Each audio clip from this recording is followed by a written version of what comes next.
Bueno, desde el Instituto número 1 de Avellaneda, el Abuelas de Plaza de Mayo, les damos la bienvenida.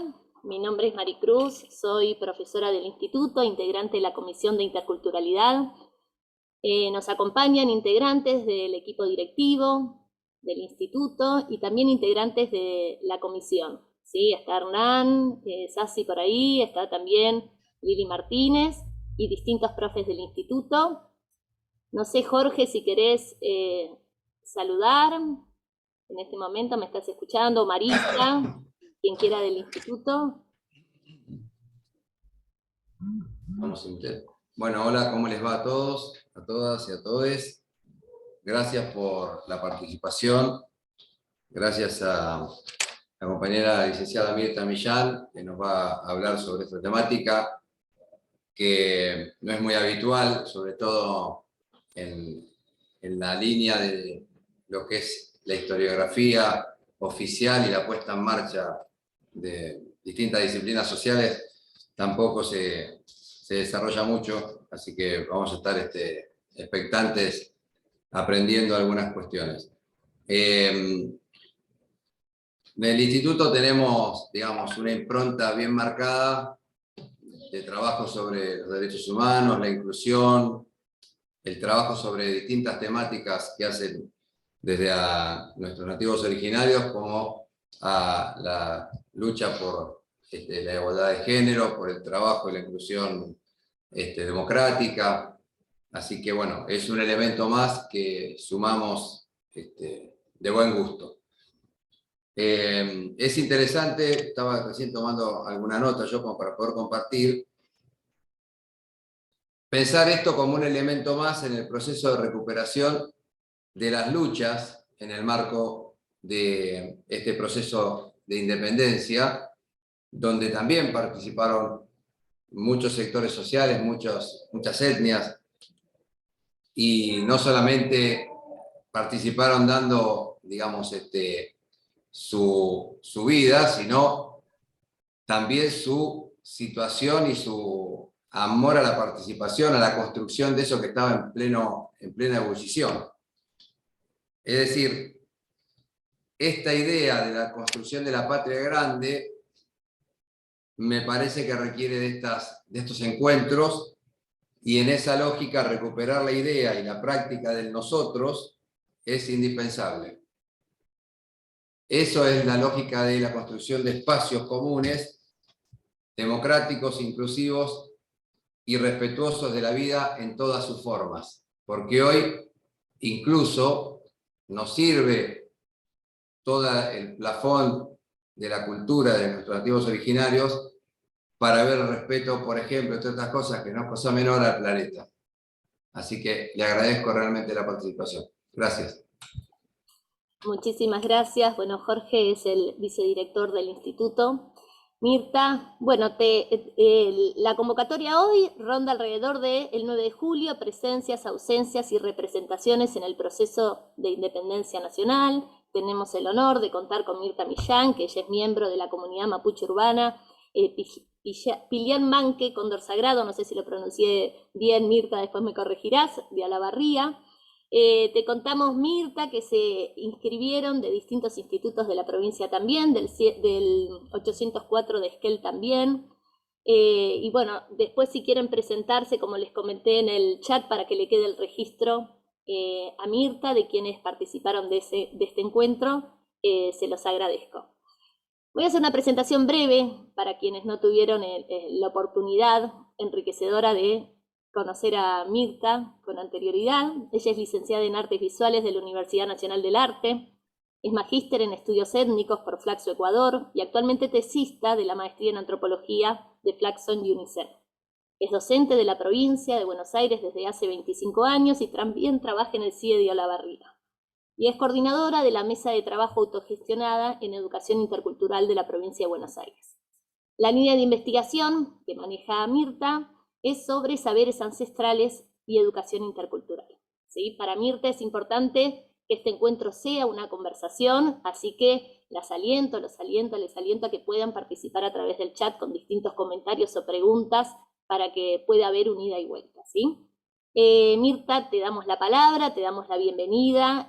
Para nosotras y nosotros es muy importante que estés acá. Hace unos días estuvo Verónica Espirón de la comunidad mapuche de los Toldos también, acercándonos a lo que es la celebración del Año Nuevo mapuche. Hay mucho para incorporar en la formación docentes y bueno, aquí estamos profes, estudiantes, colegas, también hay investigadores que se sumaron al encuentro con muchas ganas de escucharte. Así que también queremos pedirte, Mirta, si puedes contarnos un poquito sobre la comunidad mapuche de los Toldos acá al inicio cuando te presentes. Te damos la palabra y muchas gracias. Bueno, muchísimas gracias. Mari Compuche, Mari Ipu Kimbel Tuchefe, Inchita Mirta Millán Pinkein, Inchita Olavarría, Guarría Meu, Inche Pilian Mankelov, ¿no? Los saludé en el idioma ancestral, el mapudungún, es nuestro idioma milenariamente que se ha expresado nuestra gente en estos territorios, y bueno, que tengan una muy buena tarde para todos y todas. Y quería comentarles que, bueno, pertenezco a la comunidad Pilian Manqué, que en realidad es una comunidad urbana, que tiene la característica, digamos, de vivir en un espacio como es Olavarría, una ciudad de 120.000 habitantes aproximadamente, y que como muchos de los hermanos y hermanas hemos en algunos casos emigrado, otros son digamos, nacidos y criados aquí, pero que con este proceso de la historia también volvemos a reconstruirnos dentro de este imaginario que significa vivir en comunidad. No como habitualmente se piensa, ¿no? Porque, bueno, ahora un poco en la charla vamos a hablar acerca de esto, pero sí es importante poder visibilizar a las poblaciones originarias preexistentes y que volvemos a reconfigurarnos dentro de los espacios que hoy habitamos, como es la provincia de Buenos Aires en particular. Así que muchísimas gracias, muy contenta de poder compartir con ustedes este espacio de charla, de conversación, de intercambio. La idea es poder juntos, juntas, pensar, reflexionar, pero hacerlo desde un lugar, como siempre decía el querido maestro Eduardo Galeano, sentipensante, ¿no? Y esto tiene que ver con los pueblos originarios. Nosotros pedimos permiso siempre a nuestros ancestros y ancestras antes de presidir la palabra, porque movemos allí todo nuestro linaje, ¿no? Que nos permiten hoy, a través de nuestro ser, poder transmitirles. Así que muy, muy contenta de poder estar con ustedes. Bueno, Mirta, muchas gracias. No sé si querés iniciar para presentar, porque ya está habilitado supuestamente. Bueno, vamos a intentar. Intentaremos entonces a ver. Y si no funciona, si podemos, pero debería funcionar. Sí, no hay problema. Vamos a probar acá a ver si ya.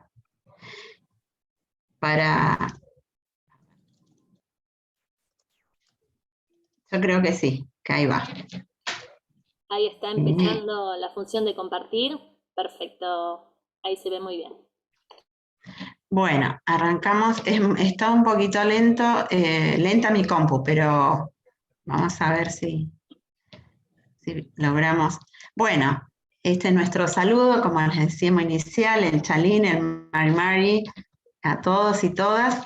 Y bueno, el primer concepto a trabajar en esta charla era la presencia de los pueblos originarios en el proceso de la independencia. Un poco a modo simbólico, digamos, de ilustración, pude compartirles esto, que es de algún modo la creación de alguna simbología. Acá vamos a hablar de lo que significaba el territorio previo al Estado Nacional, durante el Estado Nacional, en esta conformación.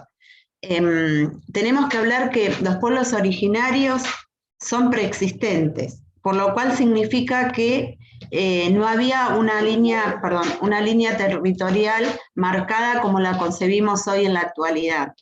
En particular los pueblos andinos, que son los que han estado en este proceso independentista muy fuertemente visibilizándose y colaborando, se representan con la huipala. La huipala que hoy está, digamos, muy visible en distintos lugares, ¿sí? La huipala es, acá, yo le estoy indicando acá con el cursor, y tiene que ver con, digamos, múltiples colores, ¿no?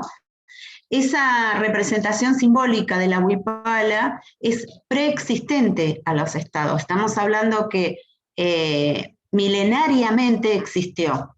Pero quiero aclararles que no es la bandera como comúnmente se dice que es de los pueblos originarios, ¿sí? Sino que es de los pueblos andinos, y me estoy refiriendo al pueblo quechua y al pueblo aymara, ¿sí? Esos son los pueblos que, digamos, representan. Por otro lado, acá aparecen de otros diversos pueblos y quería comentarles que particularmente en la provincia de Buenos Aires, en la actualidad, según el censo oficial anterior, que es en el contexto del Bicentenario en el 2010, hay actualmente 11 pueblos. Ahora vamos a ver qué sucede con los datos que nos arrojan las nuevas informaciones del censo reciente, ¿sí? También en el territorio actual, como hoy lo conocemos como Argentina, previo a lo que fue la configuración del 9 de julio, con todo lo que implicó, estos pueblos originarios convivían y había, digamos, con todo el oleaje criollo reciente que se iba configurando en toda la participación que a posterior va a ser la declaración de la independencia. Entonces tenemos que verlo como actores claves políticos. No lo podemos pensar solo como pueblos originarios que estaban en la periferia, como en la actualidad lo vemos, ¿sí? Digamos, estas construcciones que se han ido dando a lo largo de la historia, que se ha conformado en nuestra ciudadanía, tiene que ver muchas veces con el proceso de escolarización que se dio fuertemente en las configuraciones de ciudadanía. Entonces solemos pensar que los pueblos originarios están allá lejos y en el tiempo, y el imaginario social lo que muchas veces plantea es que hay una situación, digamos, de fosilización en el tiempo, de naturalización, de la invisibilización de los pueblos originarios, y aparecen como en la pirámide, digamos, de representación, generalmente en los actos escolares, como en la parte periferia, ¿no? Generalmente los actores principales, y ahora vamos a ver alguna iconografía al respecto, son hombres blancos que son los que forjaron esta revolución o este país o este estado. Cuando en realidad había una participación muy activa, y acá podemos encontrar, bueno, muchos autores que trabajan y lo pueden claramente, académicamente lo han estudiado, ¿no? Podemos pensar Mariano Nagui, podemos pensar en Diana Lenton, podemos pensar en otros actores que siguen brindándonos información muy interesante a través de sus relatos, ¿no? De investigación. En este sentido, la verdad que nos aporta mucho. Hoy lo escuchaba al director hablar, ¿no? De la presencia de las mujeres. Bueno, algo que se ha omitido también en el tiempo es la participación, recién ahora se está tomando, digamos, las voces de las mujeres, y en particular las mujeres originarias o las mujeres indígenas. En este caso, Juana Zurduy. Juana Zurduy fue una de las principales, digamos, comandantes de la milicia en pos de esta emancipación, de esta configuración geopolítica que se planteaba en ese contexto allá por el 1816. Pero no era la única, hubieron más. Pero bueno, hoy, por suerte, de a poco se va reivindicando, ¿no? También hay un silencio muy fuerte de los afro, ¿no? los compañeros y compañeras afro que en su momento fueron esclavizados. De hecho, yo tengo en todo mi linaje, hay un bisabuelo afro, ¿no?, que responde a ese proceso también, digamos, de mucha migración forzada, de esclavitud, que configuró parte de nuestro país. Así que bueno, reivindicamos en este sentido a los distintos actores sociales, políticos, culturales, que estuvieron en este proceso tan importante.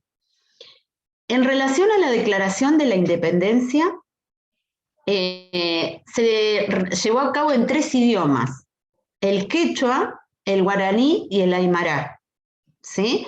Recordemos que tanto los 3 pueblos originarios mencionados acá, preexistentes a los estados nacionales, si lo miramos hoy desde nuestra mirada actual dentro de lo que es un mapa de latinoamericano, podemos pensar que los pueblos quechuas los encontramos en Argentina, los encontramos en Perú, los encontramos en Bolivia, en Ecuador y en Chile. O sea que son 5 estados que este pueblo ancestral atraviesa esos territorios.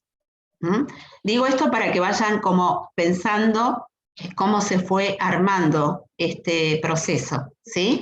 Lo mismo sucede con el pueblo guaraní, ¿no?, con la nación guaraní. Están en Argentina y están en los otros países limítrofes. Lo mismo sucede con el pueblo aymara. Entonces, no podemos remitirlo a hablar en términos de minoría, sino que hay que pensarlo en ese contexto histórico, que eran una inmensa mayoría. Y que por eso se vio establecido que se lleve a cabo que el acta de la Declaración de la Independencia sea escrito en 3 idiomas originarios. Eso habla del poder lingüístico fuerte que había en ese contexto, que existía, ¿no? En algunas fuentes mencionan, por ejemplo, ¿no?, que en total fueron 3.000 ejemplares, la mitad escrito en castellano y la otra distribuida en estos idiomas. El acta, digamos, como la conocemos hoy en día, no es el acta original, sino que se perdió el original, ¿no? Entonces, casualidad, quería hablar de estas ausencias también que van sucediendo en el tiempo, las ausencias de las invisibilizaciones de lo escrito y de lo visible, ¿no? Estas nuevas narrativas que se conformó con el Estado Nacional fuertemente y que nos, digamos, formaron desde un espíritu ciudadano, desde la argentinidad, pero no nos fueron, desde nuestro proceso de escolarización desde la primaria, siendo sujetos críticos de la historia. Entonces, cuando vemos en los actos que están estas representaciones, tanto de 9 de julio como digamos, el 25 de mayo, volvemos a poner en tensión estas situaciones con los pueblos originarios, ¿no? Y no es casual estas pérdidas, no es casual estos silencios, no es casual una pérdida, ¿no? Esto sucede porque ha habido intereses que, dicho sea de paso, también en la actualidad están en puja, ¿no? Intereses grandes de sectores que no tenían la visión de poder ver, como lo vamos a ver ahora, con otras formas posibles de construcción. Esta representación, bueno, habla claramente de cómo se romantizó, se representó una historia nacional europea, ¿no?, muy eurocéntrica. Vuelvo a decir, la presencia fuerte en determinados ámbitos como el espacio político solamente de hombres y hombres blancos. Entonces, esto también habla de la formación ciudadana con una naturalización del racismo, ¿no? De ese racismo que no está dicho, que no lo decimos, pero que está. Y a las mujeres supeditado a determinados momentos y ciertas mujeres en los ámbitos, como lo vemos acá, ¿no? En ámbitos de ciertos sectores pudientes, como única posibilidad de visibilización, cuando en realidad las mujeres también tuvieron una participación activa en ese proceso.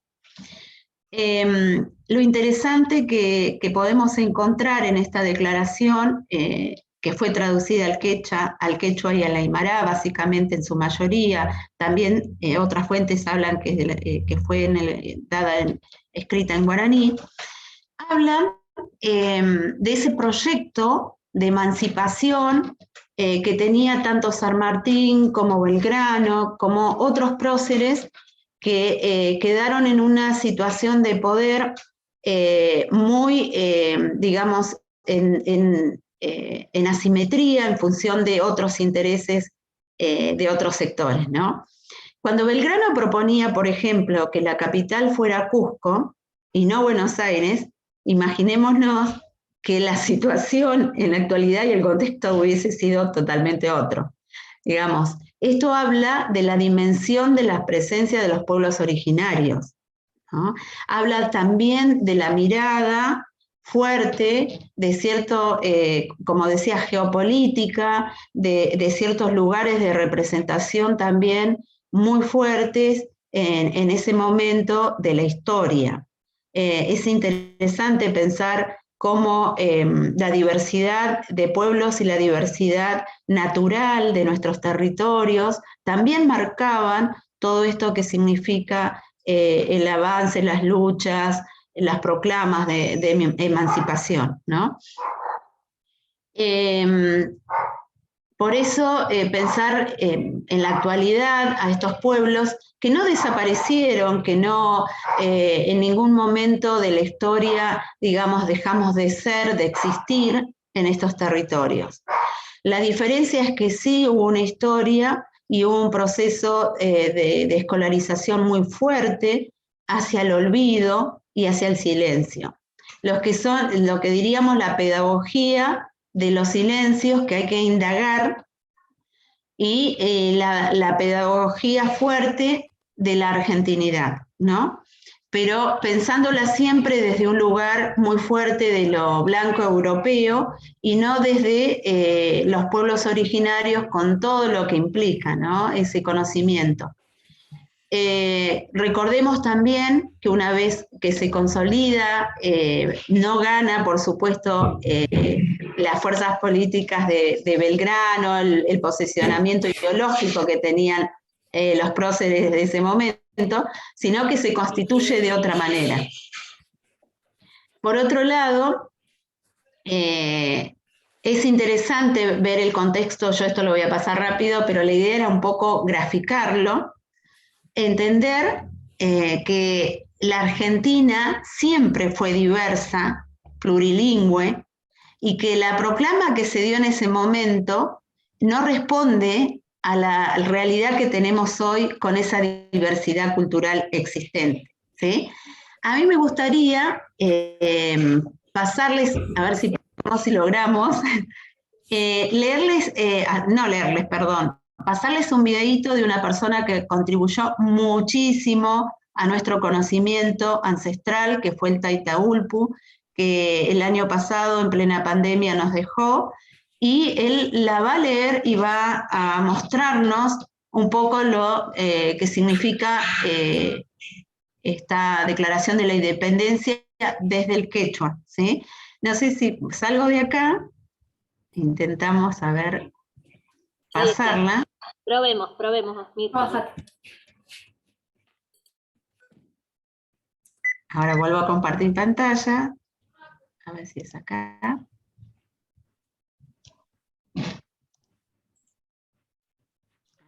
Me parece que no. Espera. Si me querés pasar el enlace por WhatsApp. Sí, mejor. Ahí te paso. Por WhatsApp que ahí intento. Recuerden Dale, quienes se sumaron a lo largo de la presentación de Mirta, ¿sí? Que si quieren presentarse en el chat, así Mirta tiene luego el registro de quienes participaron y hacer una breve presentación. Se sumaron también integrantes de tu comunidad, Mirta. Bueno, qué alegría. Bueno, como les decía, mientras Maricruz va a intentar pasar el video, es mostrar cómo estamos atravesados por esos silencios, por esas situaciones que nos han representado fuertemente a lo largo de la historia y que han representado a algunos y a otros no. A otros nos han dejado por fuera de esa narrativa histórica. Y también en la actualidad, hoy podemos pensar es en 9 de julio de 1816, mirando nuestros rostros, mirándolo al espejo, mirándonos en la calle, poniendo el foco en esa diversidad que existimos, que está, que es una sociedad pluricultural. Ahí es. Cierro el micrófono.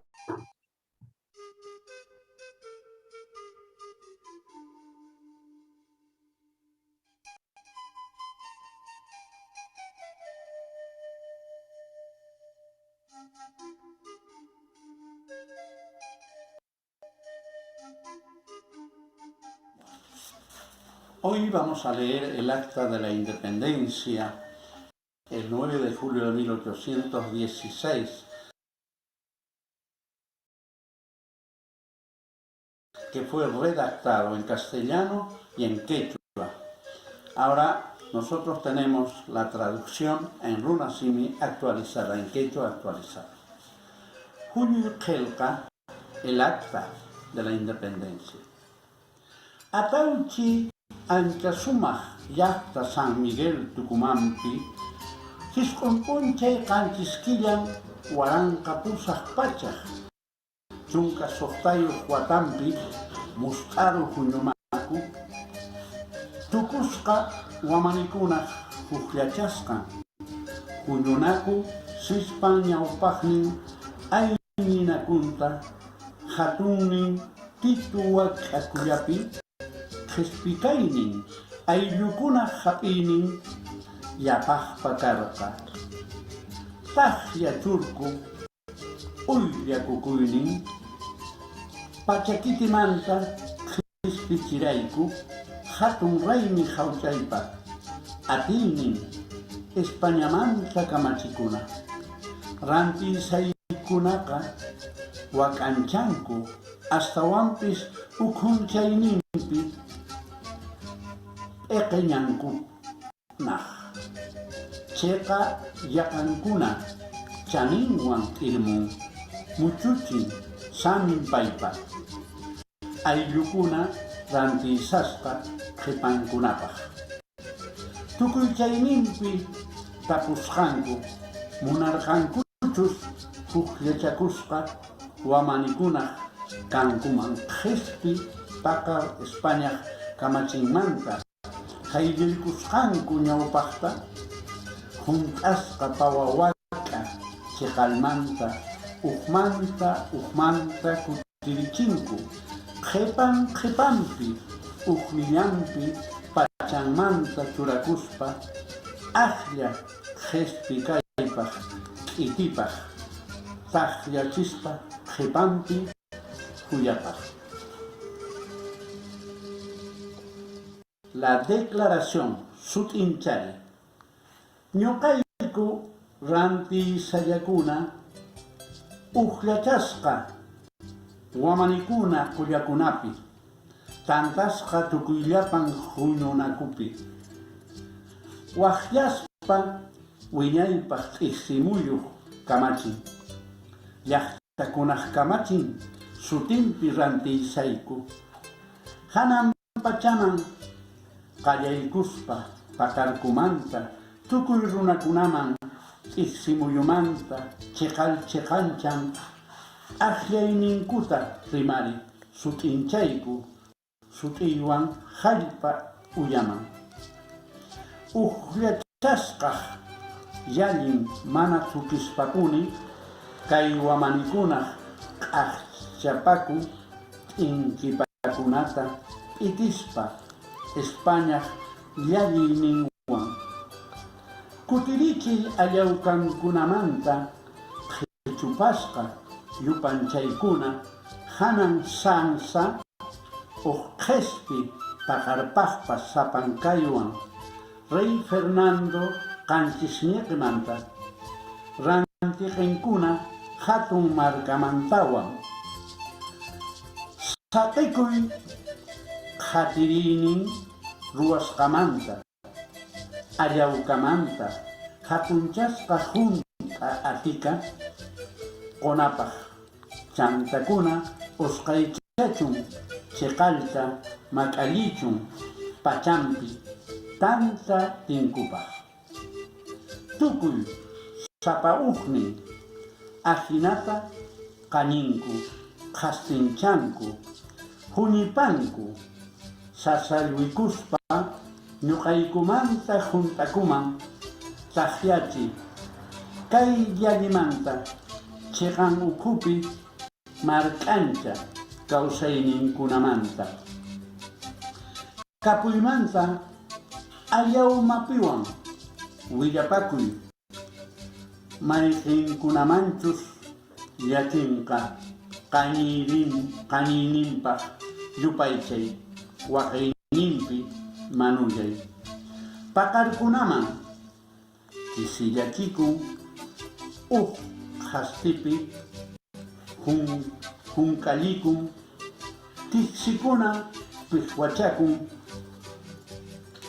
paqwachakun waqiyninpi aywaninpaq willapakuy mayqinkunamantachus taqkinqa qañiyninpaq yupaychay waqiyninpi manuyay paqarkunaman kisillachichun qispipi hunk'allikuna tiqsisqakuna pihwachikuna siluywan qhastinchari qosqa sawkana wasipi puñunakunapi makiyninkuta saqispa suñasqa puñanaku suñawan qhawnuchasqa riqnisqakunawan qillqi kamayukuna. Esta acta fue escrito por José María Serrano de Charcas. Durante tanto tiempo nosotros hemos recibido solamente visto desde el castellano. Hoy tenemos la oportunidad de brindarles a ustedes totalmente en nuestro idioma transcripto en estos últimos tiempos. Queremos aprovechar el 9 de julio de 1816, esto es el aporte que ha hecho en aquel momento las provincias del Alto Perú, hoy Estado Plurinacional de Bolivia. Gracias, María. Gracias, Maricruz. Bueno, la idea era esto, escuchar, por ahí la conectividad no es tan buena, pero bueno, intentamos poder sensibilizar también a partir de la escucha y de poder pensar que los idiomas están vigentes, ¿no? Muchas veces se habla de que, bueno, ya los pueblos originarios quedaron en el tiempo, y cómo aparecieron, o cómo están hoy, o con la idea, como decía al inicio, de pensar una comunidad como algo fosilizado, como algo que ya está preestablecido, pero en realidad los actores que, digamos, participaron en ese momento en la constitución de lo que fue el Estado, en la emancipación, y que después, lamentablemente, quedaron subsumidos a una situación de poder totalmente invisibilizada, vaciada de contenido, menospreciada, estigmatizada, digamos. Esto tiene que ver con un proceso evidentemente muy fuerte desde la configuración de ciertos poderes que pretendieron conformar una argentinidad con mucha exclusión, ¿no? Y que esos sectores, muchos de esos sectores hoy en la actualidad siguen vigentes. Ciertos apellidos, dobles apellidos de la oligarquía argentina siguen vigentes. Y, digamos, y esta mirada de criminalización hacia los pueblos originarios, de desprecio, sigue vigente por estos sectores. Podemos dar muchos ejemplos de situaciones en los territorios, podemos dar ejemplos con nombres y apellidos de causas, ¿no? De donde están atravesados con situaciones fuertemente desde lo jurídico, pero que en realidad tenemos que analizar el contexto y ver que si hubo un momento cumbre en la historia, y no fue el único, donde los actores de pueblos originarios participaron activamente, tenemos que reconfigurar nuestra cabeza y poder pensar en una nueva ciudadanía que apunte a esta pluriculturalidad, que apunte a una ciudadanía intercultural. Porque estamos en la vida cotidiana. Y de aquel 1816 a la actualidad han pasado muchísimos procesos muy fuertes en la historia de la Argentina. Y los actores de pueblos originarios hemos estado presentes en cada contexto, ¿no? Cada generación de nuestros hermanos y hermanas. Por eso es tan importante analizar los hechos históricos y no solo repetirlos, digamos, como hechos allá lejos y en la historia, sino pensar lo que hoy en la actualidad tenemos que ver cómo pensamos reconstruirnos desde un lugar diferente, porque ya han dado bastante cuenta los que han pasado, digamos, desde el poder, pensando un Estado, una nación, desde lugares de mucha exclusión. Bueno, será tiempo de pensar en un Estado donde se configure de otra manera, donde la pluralidad de voces sea de verdad, donde la riqueza cultural sea el objetivo y no sea la situación de exclusión, de discriminación, o poner solo el acento en la pobreza, ¿no? A veces se piensa a los pueblos originarios como en una situación de desigualdad económica, es cierto, existe, pero hay que pensar también que son productos de circunstancias históricas, de mucha situación de, primero, políticas de genocidios, políticas que han llevado al blanqueamiento, a la pérdida de identidad, al intento de cuentagotas del olvido. Sin embargo, a pesar de, la identidad aflora. Y aflora en un mestizaje que en su momento, para constituir la nación argentina, ese mestizaje era necesario, ¿no? Según las personas que pensaron e idearon el país. Pero era necesario para el olvido de toda esta historia. Sin embargo, hoy ese mestizaje es necesario para pensarnos desde un lugar emancipatorio, para pensar que ese mestizaje tiene que ver con raíces originarias, afro, blancos europeos, blancas europeas, pero que ese mestizaje es lo que constituye hoy la Argentina. Pero para eso necesariamente tenemos que analizar los hechos que han pasado en la historia. Y analizarlo, como muchas veces dicen, bueno, no, porque era el momento y era así. No, en realidad lo que ha sucedido es que ha habido, como decíamos al inicio de la charla, muchas ausencias, silencios, ¿no? La presencia aparece en determinados momentos, pero por otros aparecen muchas ausencias. Y por otro, ¿qué tipo de representaciones? ¿No?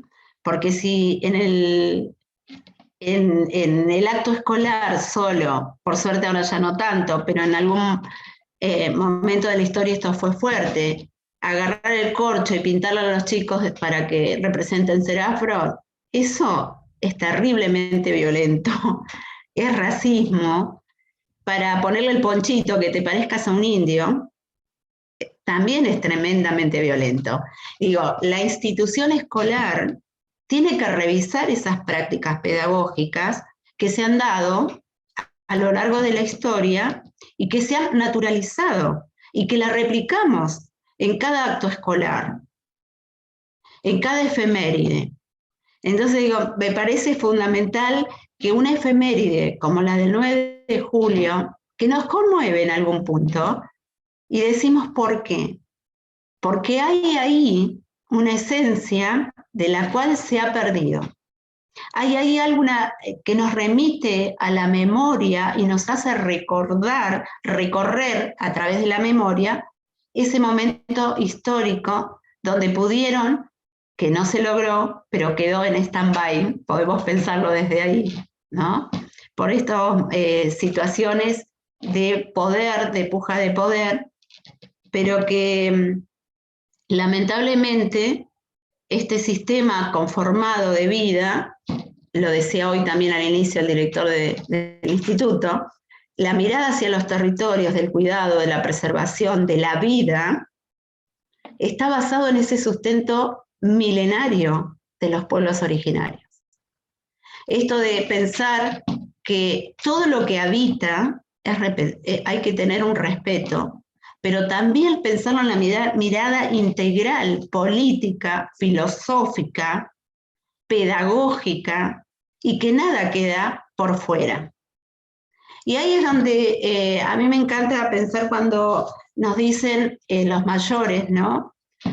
Que el futuro, básicamente la cultura occidental se ha basado fuertemente en plantearlos, y el positivismo en sí, con toda su historia de formación académica, ha sido muy fuerte, poner el foco en lo que es el futuro o el pasado, ¿no? Entonces, pensar que los pueblos originarios nos dicen que el pasado está presente acá, permanentemente, y el futuro hacia atrás. Y nosotros lo pensamos con la dimensión circular. El tiempo y el espacio es circular. Por lo tanto, este pasado me recorre en mi cabeza, en mi pensamiento, para entender este presente y este futuro. Si esta lógica no tiene, digamos, una profundidad que lamentablemente se desconoce y se ha premeditado para que se desconozcan los pensamientos, las cosmovisiones, y pensarnos y representarnos como indios salvajes, como pueblos originarios folclorizados, como simplemente actores que están en una situación, digamos, de desigualdad. Entonces me parece que entender esto que ha pasado y vernos hoy es saber que más allá de la situación y de las políticas de genocidio, sometimiento y todo lo que ha habido, los pueblos originarios seguimos siendo parte constitutiva de este Estado-Nación, mal que le pese a estos sectores dominantes, y seguimos teniendo la posibilidad de contribuir mutuamente.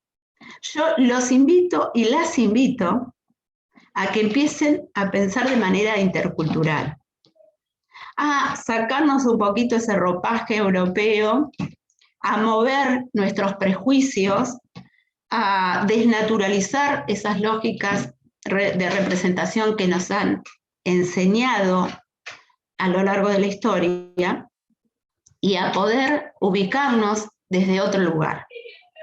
Digamos, el pueblo o los pueblos son los que verdaderamente han forjado y luchan y sueñan con una, podríamos decir en su momento, dentro del marco de lo que fue en 1800, 1900, lo que fue, digamos, la patria, pero la patria pensada desde un lugar que no fuimos pensados nosotros, en conjunto, nosotras, nosotres, ¿no? Entonces, me parece que el desafío de este 9 de julio, a 206 años de aquel momento histórico, lo podemos empezar a sentir, a empoderarnos también desde ese lugar político, ¿no? Como agentes que somos, como ciudadanos, ciudadanas que somos, y no estoy hablando partidariamente. Poder empezar a dialogar de verdad en estas maneras de ver el mundo, y no romantizarlas, y no repetirlas, y no vaciarlas de contenido. Porque si uno ve la Huipala hoy, que me parece muy bien que aparezca, que también es interesante ver según los escenarios, no es la única forma de representación de un pueblo o dos. Hay muchas otras. Y hay muchísimas otras representaciones simbólicas de los pueblos originarios, y particularmente me voy a plantar en lo que es la provincia de Buenos Aires, porque es la provincia donde resido y son los lugares donde transito. Donde históricamente se vio a la población centrada en una narrativa blanca europea. Que porfiadamente los lugares antiguos están, basta pensar la diversidad que hay en los lugares con toponimia, por ejemplo, mapuche. Carué, Huanguelén, bueno, puedo mencionar un montón de lugares más. Pecuén. Entonces, me parece que también los territorios nos invitan a mirar esta geografía, a mirarlas desde otro lugar, a pensarlas desde otro lugar. Hoy muchos de los lugares ancestrales han sido cercados. Hoy en la actualidad ya no tenemos los territorios para transitar libremente como lo era tal vez en aquella época, en el 1800. Pero de todas maneras, como dicen las ancianas, las abuelas, seguimos estando en la Mapu, seguimos habitando la Mapu, porque debajo de este asfalto hay tierra. Entonces, me parece importante y es un desafío enorme para los docentes, los no docentes también, los ciudadanos, que podamos empezar a ejercer verdaderamente nuestro poder. Que las representaciones no sean simplemente representaciones desde un lugar muy pasivo. Y creo que también tiene que ver con que es hora de que hayan de pueblos originarios participaciones con voces plurales, pero con presencia real, ¿no? Que esto pueda involucrarse en la toma de decisiones. Hace poquito participaba de un conversatorio en Quilmes y las hermanas, algunas a mí me conmovieron sus historias de vida, ¿no? Como muchas que vienen migrando, que vienen pasando situaciones complicadísimas, pero que tienen esa fortaleza y esas ganas de transformar los lugares donde se viven, ¿no? Y decía una de ellas, yo sueño que mi hijo o muchos de los jóvenes puedan llegar en esa toma de decisiones, ¿no? Esa situación de transformación. Y lo decía desde un lugar, digamos, sentido. No desde un lugar simplemente para quedar bien, sino desde un lugar, como decía mi mamá, ¿por qué nunca llegan nuestros hermanos, los hijos de la tierra, a lugares de decisión? Y ahí estaba claramente planteando una situación de poder, una situación de asimetría, una situación de discriminación y racismo. Nunca abordamos en las aulas este silencio de poder escuchar qué nos decían los hermanos y hermanas a través de ese acta, escucharla en quechua, hablarla en quechua. Naturalizamos de una manera y lo tomamos y lo replicamos. Bueno, lo interesante en este proceso de mucha modificación es que hoy tenemos la posibilidad de dar desde otro lugar, de movilizarnos desde otra pedagogía, de dejar de replicar y construir una ciudadanía que se va vaciando de contenido y que va siendo servil a los poderosos. Entonces me parece que voy a ir cerrando por acá porque me encantaría dejar abierto el diálogo. Hay muchas cosas para charlar, pero bueno, se va haciendo extenso, pero me gustaría que podamos compartir y dar un espacio de diálogo para que puedan escucharse otras voces también al respecto. Así que, Bueno, de mi parte, muchísimas gracias. Muchísimas gracias. Te cuento que, bueno, están participando de distintos lugares, de Tornquis, de la UNDEF, de Olavarría, de Neuquén, de Necochea, de Matanzas, de Monte Grande. Hay distintos comentarios en el chat que te voy a ir leyendo, y también quien quiera tomar la palabra puede hacerlo, ¿sí? Bueno, comentarios también de estudiantes y de docentes. Una de las chicas decía, bueno, estoy a punto de recibirme y valoro mucho estos espacios también. A veces durante la formación tampoco se dan espacios concretos, específicos, donde uno pueda reflexionar y empezar estos procesos de deconstrucción, ¿no? Nos comenta Mariano, la causa de la lógica positivista y cristiana en desmedro de la cosmovisión de los pueblos originarios, estableciendo ahí esas relaciones. Gaby Lucas nos comparte que pensaba en la independencia y en la usurpación legalizada de tierras por parte de políticas públicas en favor de multinacionales que siguen empuja en la actualidad. Débora te acerca acá una consulta, ¿no? ¿Cómo se podrían representar los actos escolares sin la violencia que mencionabas y situándonos en la multiculturalidad? No sé si acá también querés comentar algo en relación a la interculturalidad y la multiculturalidad, Mirta.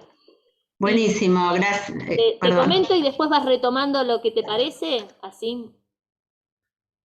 ¿Qué representación de independencia debatimos hoy en las escuelas? Se pregunta Gaby Lucas. Y por otro lado, Mariano nos comenta que el acto de independencia le rememora las cartas de los loncos a las autoridades del Estado Nacional ante la nefasta y mal llamada conquista del desierto. Bueno, Mirta, por donde quieras recuperar alguna de estos comentarios, preguntas. Sí, bueno, ahí, buenísimo. Gracias por los comentarios. Bueno, en lo que planteaba Débora, cómo llevar a cabo un acto que no replique violencia simbólica, que esto es muy fuerte.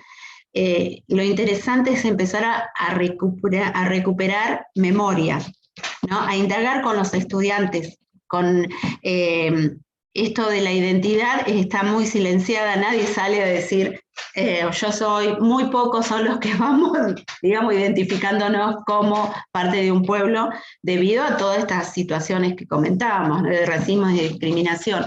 Pero uno de los factores importantes es empezar a crear el diálogo dentro de los estudiantes, escucharlos, recuperar memorias. Siempre hay historia de una abuela, abuelo por allí perdido, que nadie lo ha querido comentar, pero que era, no dicen ni siquiera que era indígena, dicen era de acá, ¿no?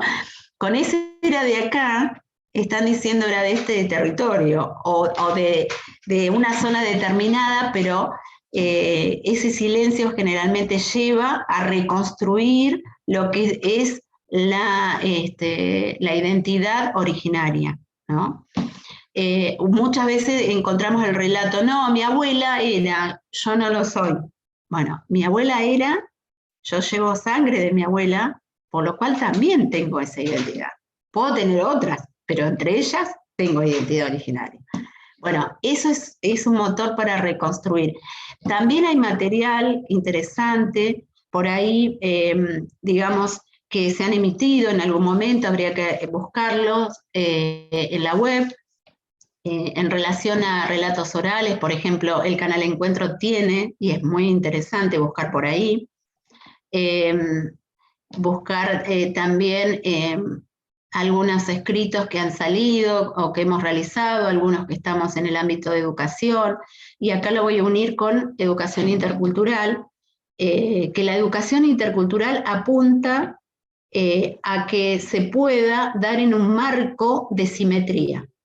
Esto significa que podamos tener una cierta, que sea igualdad, no una cierta igualdad, sino una igualdad en la construcción de saberes, ¿no? Esto hoy no se está dando, hay una desigualdad total y hay una apropiación también muy fuerte en ciertos sectores desde buscar información para luego, digo, ejemplo concreto, ¿no?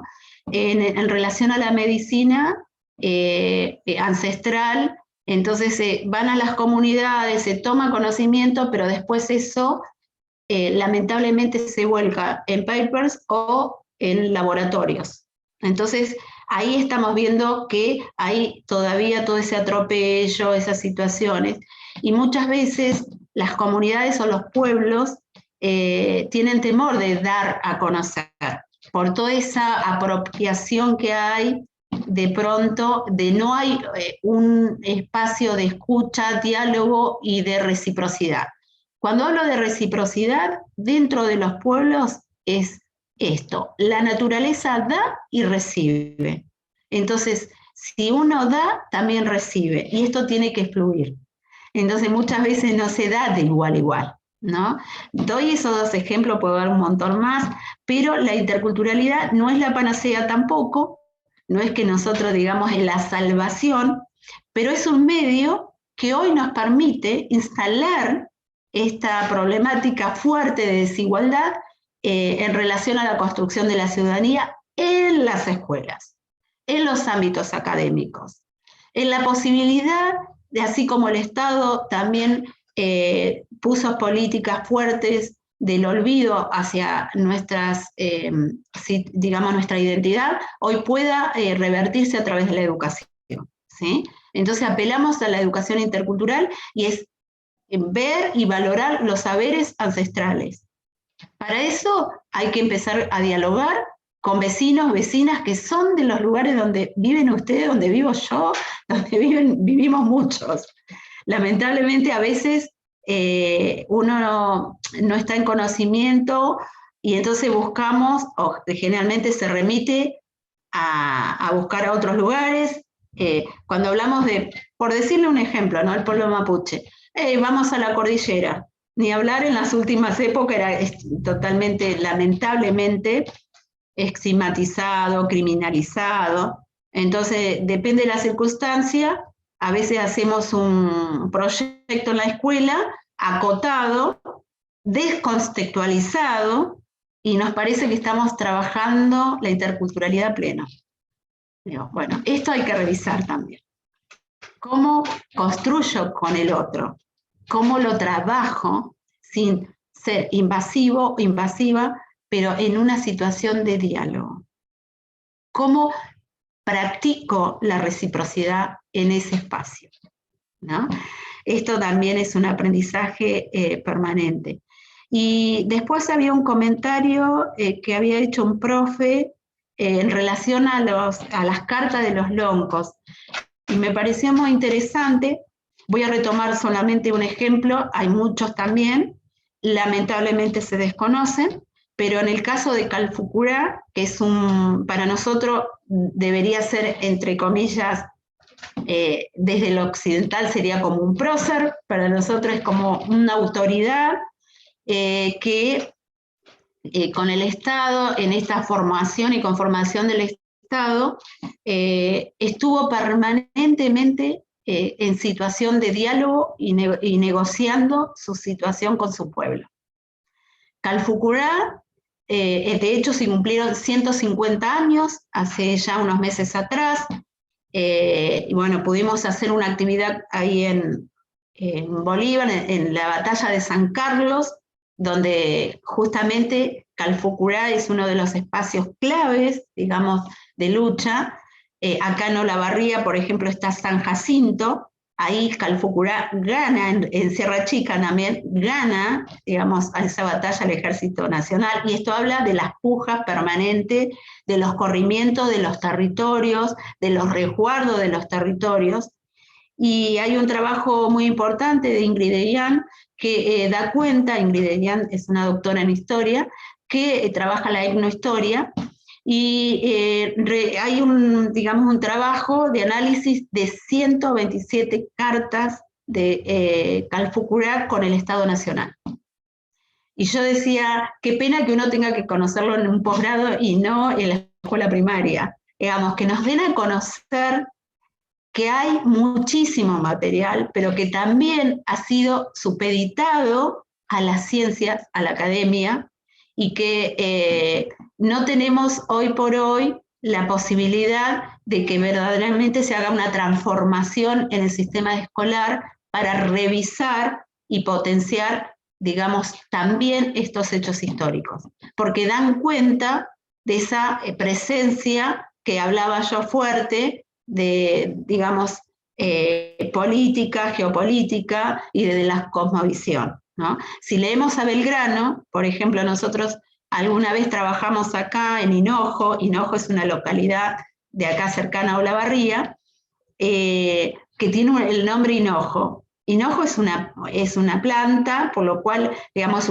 es una verdura, por lo cual también da origen al espacio territorial.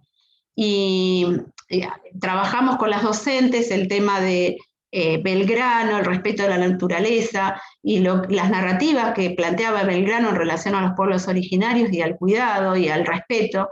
Y eso habla también de una convivencia que lamentablemente a lo largo de la historia no nos han mostrado con los otros próceres, porque evidentemente los próceres que están hoy, digamos, muy marcados en la historia, son los próceres que tenían el pensamiento del genocidio de los pueblos originarios, ¿no? Llámese Mitre, llámese Roca, etcétera, etcétera. Entonces, esto habla de que hay otros silenciados más o menos en la historia, y como decíamos, el tema de las mujeres, que nosotras, las mujeres originarias, ahora estamos también fuertemente reivindicando en cada lugar de la provincia de Buenos Aires esas historias que han sido silenciadas, ¿no? Como las migraciones internas, nadie habla de las migraciones internas. Entonces, dicen, los pueblos originarios estuvieron allá antes en el tiempo y, bueno, fosilizados, ya está, punto. En realidad, hubo una configuración interna una vez que se forma el Estado Nacional Argentino, por las persecuciones, por la mal llamada, en el caso del pueblo mapuche, mal llamada campaña del desierto, por ejemplo, que eso implicaba huir, porque si no, era muerte. Y hace muy poquito, se llevó a cabo el primer juicio por la verdad, que es un precedente histórico, el de la masacre de Napalpí, el genocidio que se produjo con la masacre de Napalpí, ¿no? Y entonces esto es en Formosa. Y así como esa situación, también estuvo el genocidio del Rincón Bomba. También hubieron muchos otros que recién ahora, digamos, por el compromiso de los propios actores de pueblos originarios, de académicos que están en pos de dar a conocer otra forma de historia y mostrar los hechos a través de las memorias, se van produciendo cambios epistemológicos, que es lo que nosotros pretendemos, ¿no? Y también pensaba, volviendo a esto de las negociaciones, ¿no? Muchos de los hermanos y hermanas estamos en el sistema de educación, y que es difícil reivindicarse, porque como hablábamos de esta discriminación histórica y estructural, muchas veces se nos ve como recortado y acotado, ¿no? Entonces, solamente nos llaman para hablar el 19 de abril o en octubre, ¿no? Para el 12 de octubre. Durante todo el mes, que hay diversas efemérides, no se tiene en cuenta.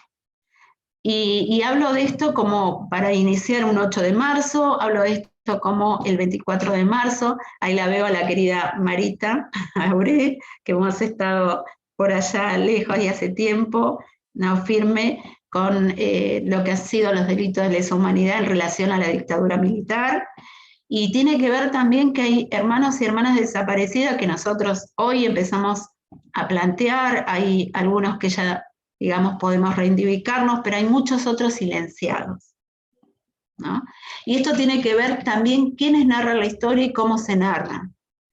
Entonces, abrir la pedagogía de la memoria en función de la reconstrucción histórica en pos de una transformación social, política, de esta sociedad que no está dando cuenta de esos cambios de ciudadanía, de enfoques nuevos epistemológicos que se están dando.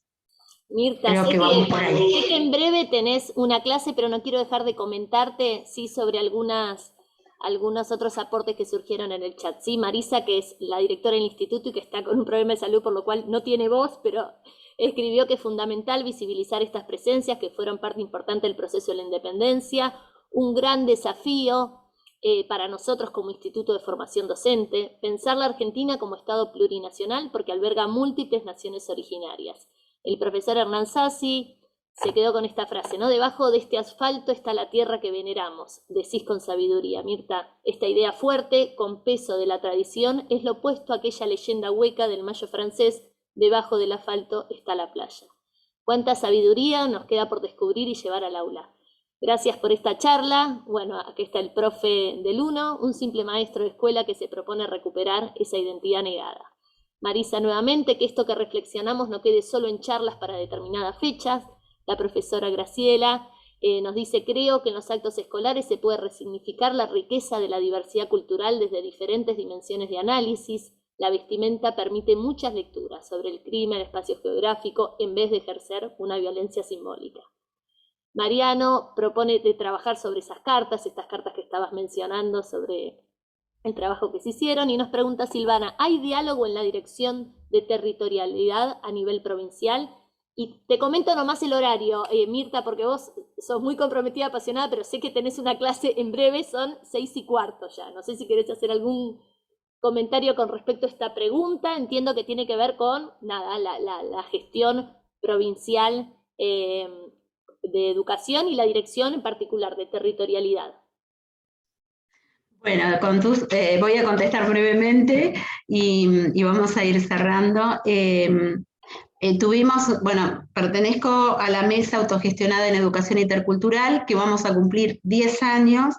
Nos conformamos con, digamos, el sentido de también plantear al Estado la demanda de las políticas públicas que no se están llevando a cabo.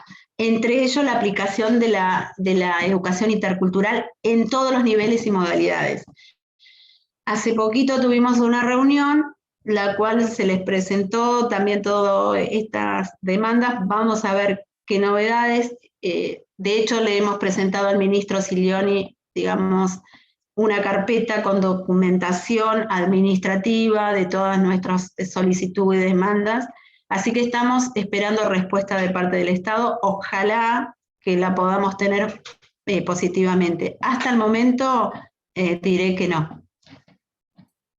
Bueno, Mirta, la verdad que nada, desde el sentir pensar, como nos invitas vos, nos movilizaste y nos interpelaste muchísimo para continuar con este compromiso y con estas búsquedas, ¿no? Formar docentes que alienten a la formación de la ciudadanía intercultural, esta invitación que nos haces a ubicarnos desde otro lugar, a recuperar las memorias y a seguir en esta búsqueda de otros ofrecimientos que podemos hacer desde la formación, ¿no? Para seguir construyendo este camino juntas y juntos. Bueno, todas y todos muy agradecidos, vamos a grabar este material, vamos a hacerlo circular para que, bueno, pueda tener lugar también y otras discusiones en las aulas. Gracias Mirta, gracias a los estudiantes, graduados, docentes, colegas, compañeros de distintos lugares que se sumaron hoy al encuentro. Bueno, muchísimas gracias. De corazón le digo Peucalial, hasta pronto. Peucalial significa hasta el próximo ciclo que nos podamos encontrar, hablando siempre de la circularidad. Así que un abrazo grande para cada uno, gracias por el respeto, por la escucha y sigo a disposición cuando gusten. Una alegría enorme encontrarles. Te llevas todo este aplauso, Mirta, gracias. Gracias. Gracias a ustedes.